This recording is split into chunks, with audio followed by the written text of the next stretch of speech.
we still have a lot of time in between now and the start of the season with training camp and other things going to happen in the offseason. But, we're in the thick of it now, in the waiting time with kind of nothing to fill in the gap. So hitting you up with a lot of articles and things to fill in that said space. So we'll see what the NFC conference priorities are for each team, run down to 16, and see what's up. What's up? It's your boy Cintron. Come back to another analysis video, and I kid you not, that's my real name. A little bit of news at the end of the video, but we shall see. But anyways, article title, biggest remaining offseason priority for each NFC team. Could trade wins below for quarterbacks? We shall see, because, we are kind of talent poor at the quarterback position here in the NFC, and we'll see if it comes from the AFC or from other rivals. But with it being such a heated battle and that position being at a premium, I would think that their coffers would stay kind of wrapped up tight, but we shall see. All right, anyways, Arizona Cardinals top priority, get what you can for DeAndre Hopkins. I agree. It's a sinking ship. Kyler Murray won't even play most likely until the mid part, maybe to the end part of the season. I don't think he starts out the season being injured in December, the ACL injury. So it'd just be dumb to rush your $200 million plus investment back onto the field when this season most likely is going nowhere. It's a rebuilding season. And you shouldn't can, your head coach, even though it is Jonathan Gannon, being the trash that he is in his inaugural season, unless he's just that bad. So get what you can, rebuild, stock the coffers for the next offseason and beyond, to try and build a contender. Because the NFC West is ain't easy going. The Seahawks and the Rams missed in the playoffs, but they won the Super Bowl 2 years ago, going on 3 now. But with them and the 49ers ruling the roost in that division, it's going to be tough to make it. Atlanta Falcons ponder a trade for Ryan Tannehill. They have a upstart roster. I don't know. Maybe if they feel that it's good enough, they do poorly enough at the quarterback position, or if they feel it's good enough just for him to be the final upgrade to that roster of veteran quarterback who's limited, but he's better than the Desmond Ridder, the second-year quarterback you have. You're gambling with to begin with, which I didn't understand to begin with. Start off season, tabbing him as the future guy, unless you saw something in him special, which I don't. But it's your pity party to have later. But they have top talent around him with Bijan Robinson coming in by way of the draft at number 8 overall, with Kyle Pitts 4th overall. Previous draft, previous year Drake London being a first rounder. They've heavily invested. Algiers there, 1,000-yard rusher last season, with Cordell Patterson, sitting in the wings as well. Maybe they use him as a gadget player because, he's kind of being flanked by those two guys. He hasn't lost ground, but, he gives you, a chip to use maybe in trades as well. But they're talented on offense, but in a key position at quarterback is not settled. You have a great unknown there. And he could be, like I said, the boost. But and you're playing in a weak NFC South, so the division could be yours for the for the having. But where are you really going though? You're not going that far in the playoffs. Let's be honest. So that's the caveat to the discussion. Even if you do bring him in, what is it really benefiting you in the long term? Because you need to find a long term solution at the position. So a conundrum. I'm glad our franchise doesn't have to suffer. All right, Carolina Panthers commits to Frank Reich, Bryce Young mind meld. Yeah, great quarterback whisperer mind coming over from the Eagles by way of previously head coach of the Colts last season. Up until last season, he was axed, but he was there when we won the championship in 2017 and left in the offseason to coach the Colts. A great guy who did wonders for Carson Wentz, and likely he'll be able to do the same here with Bryce Young, a smaller quarterback at 5'10", 204, but young guy, smart guy, intelligent, has the intangibles. So can he, get him right, coach him up, and put him in an advantageous position? He brought in this offseason Adam Thielen, DJ Chark, and drafted Jonathan Mingo. Traded away. There's DJ Moore, another talented wide receiver, went to the Bears. Has Andy Dalton talking to his ear, veteran quarterback, played nicely last season and in previous seasons, a former starter there for the Bengals, second round pick for a number of seasons. The Red Rifle still has some artillery there that should be shot off. Even if by way of knowledge. So we'll see how that duo works and if they'll be working together for the foreseeable future. Even if they don't, Bryce Young, talented guy, I think he gets it done. but it depends on who's whispering in his ear over the course of the next couple of years. All right, Chicago Bears. We just mentioned find someone who can consistently pressure the quarterback. Yeah, I mean the league load 20 sacks last year. They traded over the DN to us. I keep forgetting his name right now for a fourth rounder. So that they're trying to get some draft capital, but they need guys to step up. Yannick Ngakoue is out there. Frank Clark is out there. They picked up DeMarcus Walker. Decent, decent sack numbers over the course of 6 seasons. But yeah, I mean, like you got to give the guy defensive head coach Matt Eberflus some tools to work with. I don't know if he's coaching the defense as well, but if you don't have guys out there on the edge who have requisite talent, you're gonna be cooked, and then the secondary is gonna be cooked, and it's gonna be an overall down year for your defense. Without not being able to get pressure, which means not being able to hold up in coverage, which means guys can just have their way out there and keeping your defense on the field for long periods of time, which puts pressure on your offense. And I don't think Justin Fields is ready quite yet. This season we can see if he can prove it to carry that offense, that team. So make life easier by filling a competent defense, and pressure is statistic that is very highly rated, very highly sought after. Connected with getting after the quarterback, or affecting the quarterback, and you can't just let him sit back there and have at it. So, all right. Anyways, Dallas Cowboys top priority. Place a phone call to Robbie Gould. Yeah, this is ridiculous that it's easy to get a kicker. I don't care if he's a stopgap, a year or two, whatever. Just try him out. He's I can say future Hall of Famer, but he's that caliber. The guy has a leg on him, pretty accurate. And why would you just want to play with that position? Over the course of the past couple of years, they've had some trouble, some woes there, some instability. And this guy Tristan attempted 12 field goals so far in his career. I wouldn't want to go into that position. I want to have a guy that at least know is solid, even if he misses a couple long kicks, even shanks a couple short ones here or there. If he can overall on the balance probabilities be dependable, that's all we need. So I mean, this is just the difference between Dallas and top tier franchises. Other teams go ahead and solve this issue easily, and they're just waffling back and forth for some apparent reason. Jerry, don't be cheap, or better yet, do. I mean, as an Eagles fan, I love it. All right, Detroit Lions, ignore the outside world. It's going to be hard. They brought in people like C.J. Gardner-Johnson, who's, got Twitter fingers. They're a young squad with, a couple veterans here that, can follow. But I don't know how vocal of a leader Jared Goff is. But, he's your guy at quarterback, so you want that guy to, step to the forefront and be able to, to pull those guys along. Maybe he's more a lead by example type guy, but we'll see. They opened the season with Patrick Mahomes, and like you're saying here on national television. And we'll see, if they start off this year with a loss, do they immediately want to tank? Do they immediately start smoldering the fire there, where there's smoke there's fire? Do they immediately start checking out? I mean, it's a young team, so it can go either way. And yeah, you have a good head coach there with Dan Campbell, but he's still learning the ropes of the business, and as far as leading a squad and them having immaturity, not having a lot of veterans that a whole lot of weight. That's the thing, They produce results that they haven't, thus far so far in the Motor City, over a long course of time. Yeah, it's gonna lead to guys looking at you, Tyler. It's like, yeah, man, I can go out there and do better. So I mean, we shall see what kind of ship that Detroit is running there in Detroit. Is it a tight one, or is it kind of like a millennial one?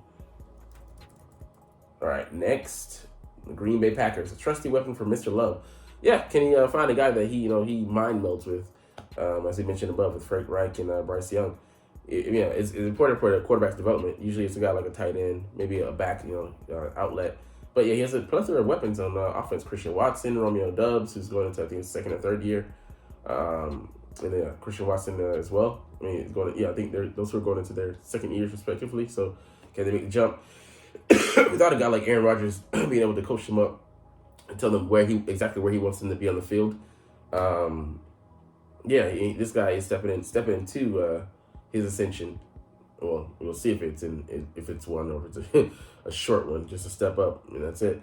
But yeah, they brought in some draft options, like Luke Musgrave, and we'll see if he can lead those guys. But I mean, it starts with him.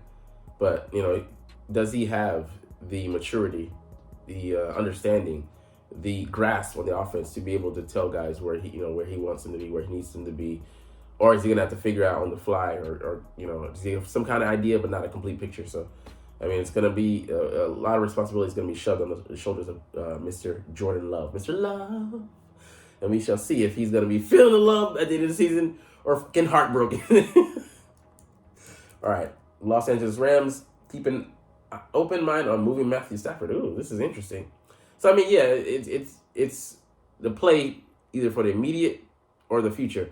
And if they do, man, the veterans on that squad are not gonna like that. One Aaron Donald, he came back not to play for the next couple of years, but to play for now. And even he should know though that roster is not ready to compete for championships. They're gonna be finding their footing, finding their ground, growing, learning, maturing, and he's not at that point. At this point in his career, so we'll see. It'll get interesting there in LA, a city with bright lights and a lot of highly pressurized industries and stuff like that. And the NFL being one of them is gonna blow up in their face. I mean, it stick with their MO as far as them trading talent, gaining like Mavericks and sending out draft picks. This time they'd be sending out one and getting reward in return. But do they blow up this project right now, or do they wait a little bit longer, or they just wait till the trade deadline? It could get contentious there in LA if they're looking to kind of rebuild on the fly. Like I said, the guys that are invested there, veterans, are not gonna like that even if it is the best thing for long term. Minnesota Vikings put a ring on Danielle Hunter.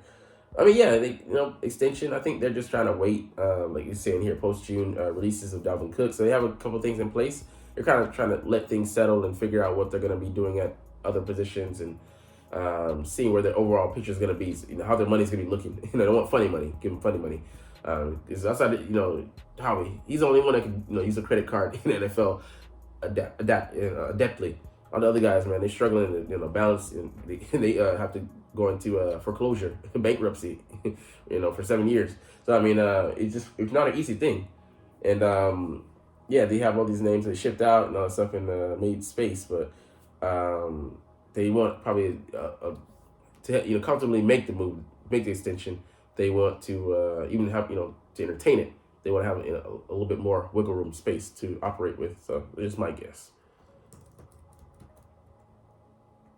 All right, the New Orleans Saints, another experienced body at linebacker.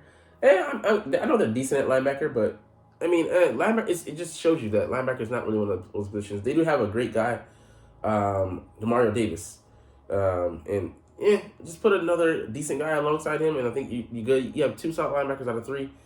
Yeah, the other guy can be targeted, but they're not really featured that much unless they're pass rushers, and these are off the ball linebackers in a traditional 4-3 scheme. So they're not gonna be that impactful. It's great. Like, it'd be great if you can field 3 that can ideally rush, defend, tackle well, and have great diagnostic skills. But those players are modern and are very hard to find. And even if you just find an old school, go get tackle and get them and be competent in passing downs, you're doing far better than par for the course. So we'll see what they do. But Foster Moreau, I don't know if that's a tight end, but yeah. We'll see what they do. They have a couple names candidates, but yeah, nothing really sticking out. We're getting close to the Eagles. All right, anyways, New York Giants add a pass edge rusher. So Kevon Thibodeau, Azeez Ojulari, they headed out, but they don't have a lot of depth after them. So, especially in the NFC East, to get up to quarterbacks, you see Eagles have a deep rotation. Yeah, I'm talking about the Eagles, but head of the Eagles, but who cares? But yeah, people want, ideally, it'd be overall D-line, D-tackle and D-end, be like 8 deep. It'd be perfect. It could be deeper than that, 10 deep. Man, you're swimming in those waters. But yeah, it's hard to find guys that can get after them and who can do it on a temporary basis, a la being a third down pass rusher, supplementing the starters, and then do well with those limited number of snaps. It's difficult, you get to be able to come in there and not have a pre-established rhythm, and to suddenly be asked, have so much asked of you. But they have some decent headliners. Kevon Thibodeau could, if he takes a jump this year, I think it'll go a long way with with them effectiveness. Yeah, they re-up Giard Ward, but he's a jack, just another guy out there. So they want more depth and guys who can make an impact out there beyond those two names that they have at the top. They have some interesting names, but I mean, like I said, not like these guys. The Philadelphia Eagles priority, smooth sailing with two new coordinators. Yeah, it's gonna be interesting.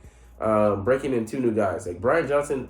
Fortunately, even before his Philadelphia Eagle days, he has a history with Jalen Hurts. Going back a far distance, and he's a former player. He played 10 years or so in the league. For former NCAA 06 cover boy from Utah, Salt Lake City, maybe. But yeah, he's a smart guy, intelligent guy, and I'm interested in the way he puts his stamp on this offense this year. What he does, how he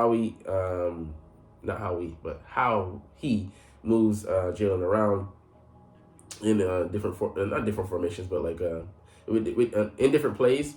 How he executes the read option and builds off of that, and the play action, does he include it more, and then running and using the running back more out of the backfield, especially since we have DeAndre Swift. It'll be very telling. And then Sean Desai, we don't know what his defense is gonna look like. All we know is the philosophy. It comes from the Vic Fangio school, and he's a disciple of that guy. I mean, who we potentially wanted as our defensive coordinator before he went to Miami as well. I think one, if not the highest paid defensive coordinators in the league. But yeah, it'll be interesting. He did quite a bit of work there in his 1 year as a Chicago Bears defensive coordinator. Had them pretty good ranked in pass coverage. I think a top 5 or top 10 pass defense. Didn't have the sacks to go along with it, but he has a lot of talent at his disposal with guys on the D-line and at the second level as well. So we'll see how he fares and then schemes. Like I said, the three things. Can he do them? Adjustments, coverage, and rushing the passer and putting pressure. So we'll see how he does that, how he executes it. But it'll be very telling. At some points in training camp, that's getting kind of a more of a insider look at how the defense is going to look. But I'm excited for week 1 and the weeks thereafter. To see how the defense will be deployed, who is going to be starting, and what the rotation is going to look like, the personnel, because we're going to rotate highly on the defensive line there. Yeah, I'm excited. The defense is going to be lagging behind the offense, but Brian Johnson doesn't have to come in and change too much, but it'll be interesting to see what he does, like tweak here and there. So excited for that. The San Francisco 49ers, master the choose your own adventure story quarterback. Yeah, it's Brock Purdy, who played well for a rookie. I mean, they exceeded that, but he did get hurt in the season. He's kind of have to play catch up now, rehabbing. Trey Lance replaced the past 2 years. Ended last year on an injury and just wasn't able to take hold of that offense even in the previous season, and going into they elevated him to starter status. But I mean, you drafted him highly. What else are you gonna do? To this point, he hasn't shown much. And Sam Darnold, who flamed out with the Panthers last year, traded from the Panthers, from the Jets to the Panthers, and yeah, they snatched him up. But what does he really bring? Have we kind of really seen his ceiling? I think we have. Pretty much, we know what he is. He can be competent, but he's not a long-term solution. He's just mostly a stopgap at this point. So, unfortunately, but yeah, I don't fear any of those quarterbacks. I would say he's competent, unknown, but most likely unstable. And then we know what he is, so he can be combated. He can be game plan scheme for. So I don't think any of those names elevates them to top tier status. That's their defense keeping them up there. Their offense is kind of stuck in the holding pattern because they don't have a field general to go out there and lead them. All right, the Seattle Seahawks. I help along the defensive front. So, they have some interesting names. They brought in Al Woods. They left Al Woods lead. Draymond Jones, and Jerron Reed. Interesting pickup from the I think Ravens. He was a former Raven, I think. And some guys coming back, but just nothing out there that really scares you. Thought they might have been able to had a chance at drafting the DN out of Will Anderson out of Alabama, but he went. Texans were like, we're not letting you slip, buddy, because Seahawks would have rightfully so pounced on that. So they have a decent line. Draymond Jones is an interior rusher. So we'll see what pressure they're able to do. Can they get some chemistry going? Can they build off of last year? Because they ranked poorly in the sack category, and stopping the run. So can these guys also do that? But it'll be an interesting puzzle for Pete Carroll to put together. But we know he welcomes challenges. But a lot's going to be put on them, to be competent, because since they are on the offense where they showed that last year. Also, can they be consistent? But it's going to be tough if the offense and defense is struggling, and both at the same time. How that team is going to look? Are they going to take a step back this year from a playoff team to a also ran or in kind of middle of the pack? We shall see. All right, I think the last two teams we have here, Tampa Bay Buccaneers, honestly on the center. Yeah. Baker Mayfield versus Kyle Trask. Neither of these elevates your offense. Baker Mayfield can come in and give you some quality starts, but he's not the long-term answer at the position. He's a guy who, a stopgap. He can pass it on to the next guy, but he just makes too many mistakes. He's not gun shy. He's too much of a gunslinger. So he's not gonna maybe I don't even know if he goes beyond this year. And then Kyle Trask, what do you have? I'd like to see what you have with him, but maybe play Baker, and then when he inevitably plays under par, put Kyle Trask in for the rest of the way, and then see what you have if can be the long-term solution going to next year. Like I said, like they said above, it's going to be a quarterback, not heavy, but it's going to be a draft full of quarterback options, especially at the top. And are they going to sink this season, play poorly, and play themselves into a prime position to snatch from a quarterback? We shall see. But I'd just play Kyle. But that would be kind of throwing the ship away, giving up the season, kind of, because I don't think he's a competent quarterback. But that's the thing for you and your veterans to debate, not us in Philly. And last but not least, the Washington Commanders, the team most likely to finish fourth, four out of four. Smoking on that Wendy's pack. In the NFC East. Like it or not, all in on Sam. They put it all on Howell. They're banking it mysteriously on the fact that he beat the Dallas Cowboys, even though they were playing their starters in a Week 18, throwaway game. It meant nothing to the Cowboys, so I think that slowly crept into their psyche. And even though they were playing to win, they didn't look like it. This looked disjointed, and then they came out and put the ball out against the Bucs in the playoffs next week. But I wouldn't put a lot of weight on that that start. And they did sign Jacoby Brissett, who's a decent backup. He can be pretty good. I'd bet the season on him, and then I was like the formula above. Maybe put Sam Howell in there in some instances, and then if Jacoby he's doing fine, but you want to see how Sam Howell plays, let him play. But I think it could destroy him if you start him and then you pull him. But like I said, that's not something for me to discuss. I love seeing these teams struggle, because that just means advantages for the Eagles. Anyways, we're gonna get out of here. Oh, we got one more thing. Sorry, false alarm.